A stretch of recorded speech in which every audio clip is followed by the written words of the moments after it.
प्रधानमंत्री के आह्वान पर आत्मनिर्भर भारत स्वदेशी अपनाओ का एक अभियान हमारा चल रहा है। उसी कड़ी में आज यहाँ आत्मनिर्भर भारत में महिलाओं का एक कार्यक्रम है, जिसे हमारी प्रदेश की अध्यक्ष गीता साक्य जी जिसमें प्रतिभाग कर रही हैं।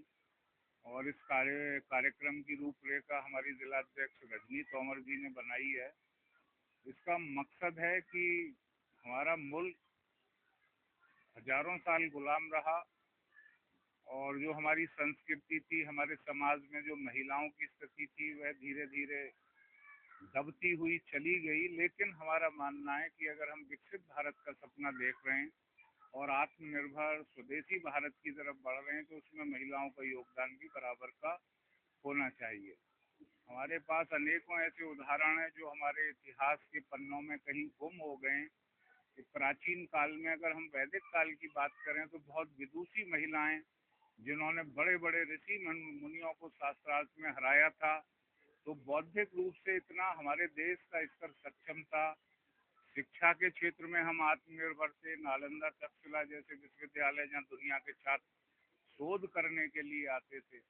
और फिर यह सपना तो देश के राष्ट्रपिता महात्मा गांधी ने देखा था कि हम स्वदेशी अगर अपनाएंगे तो हम आत्मनिर्भर बनेंगे, हमारे गांव सशक्त होंगे। तो उसी दिशा में यह आज कार्यक्रम बनाया गया है और हमारी अध्यक्ष प्रदेश की आने वाली हैं। फिर ये विधिवत आरंभ हो जाएगा। इसमें क्षेत्रीय काफी महिलाएं शिरकत कर रही हैं और एक यहाँ से संदेश जाएगा आत्मनिर्भर भारत के उस संकल्प का और उस सपने का जो हमारे देश के प्रधानमंत्री ने देखा है।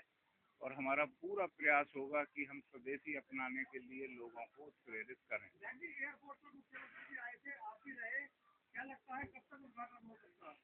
देखिए, मुझे लगता है कि जो मैं मीटिंग में भी था, अभी काफी तैयारियां, कुछ परमिशन अब शेष रह गई हैं। तो 15 दिसंबर का समय दिया है एयरपोर्ट वालों ने। 15 दिसंबर या उससे पहले जब भी प्रधानमंत्री जी का समय मिल जाएगा, मुख्यमंत्री जी की वार्ता हुई है, तो हम लोग पूरी तरीके से इसे लोकार्पित करने के लिए तैयार हैं।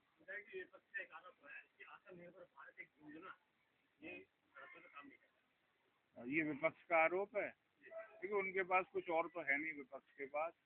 हम इस लक्ष्य को लेकर चल रहे हैं। लोग वो से झुंझुना कह रहे हैं, लेकिन हमारा काम है कि हम नेक नियति से इस अभियान को आगे बढ़ाएं, क्योंकि वो जानते नहीं है कि अगर हमारे पार्टी ने सभी नेताओं को ये संदेश दिया कि आप 2 अक्टूबर को खादी खरीदेंगे, तो वो लोग ये भूल गए कि वो खादी उसका एक जो है पूरी किस तरीके से चैन जुड़ती है। दुकानदार को फायदा हुआ, उसके बाद उस फैक्ट्री को फायदा हुआ जहाँ बुनकरों ने उस खादी को बनाया।